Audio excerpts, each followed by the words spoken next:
Dunedin-based List MP Michael Woodhouse's year began with a promotion. He started the year as Chief Whip, but in a January reshuffle became Minister of Immigration and Veteran Affairs. He joins us to look back on his years. Good evening. Evening, Rebecca. On his year, in fact. What are your overall thoughts on the past 12 months? Well, I think it's been a really solid year for the government. The challenge of coming out of the global recession and putting the framework in place for growth has been a really tough one, but we're meeting it. And the indicators are all good. Manufacturing index is up, business confidence is up, job growth is up, GDP is up. So, I think we turn the corner into next year in pretty good shape. On the local front, obviously, I think Dunedin's going really well, although that needs to be balanced with the challenge of the proposal to move the science jobs from Invermay, and we're still working on that. What will be the major issues in your portfolios? Well, from an immigration perspective, we have a couple of really big challenges, not the least of which is the rebuild of Canterbury, and that's going to involve quite a large number of overseas migrants with construction skills, so we're working on making sure we get the right people in the right time frame.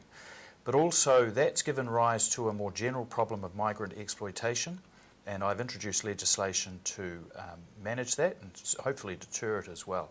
So that's been one of the really big ones. On veterans, a 59-year-old War Pensions Act is going to be replaced, and I've introduced the legislation to do that, and that will modernise and I think bring up to date the support that we provide, not just for our World War II veterans, but our modern veterans as well. Now, on a completely different note, you've been described in the New Zealand Herald in January as a very well-behaved MP with no unusual passions or strange habits. Do you honestly have no interesting vices? Well, that's a question I can't really win with. If I say no, I'll be seen to be boring, and if I say yes, I'm a ratbag. But look, no, there's no free hotel rooms being given, no cheques and brown envelopes under the door, and I think that's the case with most MPs. No bizarre collections hidden away in the corner at home? I'm afraid I can't give you any insights in that regard. Now, you face an election next year, and a Labour-Greens coalition may push the government. Yeah. What do you think are your chances of retaining power? Well, look, it's going to be very close. There's no doubt about that, and as any government seeking a third term, it's always pretty neck and neck. But I would much rather be on my team than the others. I think the fact that we have got those economic indicators in place and that we still look like a government that's confident, energetic in itself and unified, I think will stand us in good stead. What are your thoughts on a partner for National?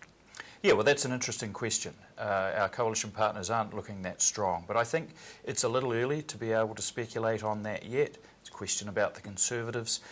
In the end, that's going to be decided by the people. If the Conservatives get enough support, then clearly the public think that they are a viable partner for someone. So I think we've got a few months to wait before we know that. What most stands out from your year in Parliament? Oh gosh, I think as Minister of Veterans Affairs, the 2 overseas trips I led with our veterans, firstly to New Caledonia and then to Korea, was a huge privilege, and one that I think I'll remember long when I'm in my rocking chair. And what are your ambitions for the future? Have you got your eyes set on the leadership of the National Party, perhaps?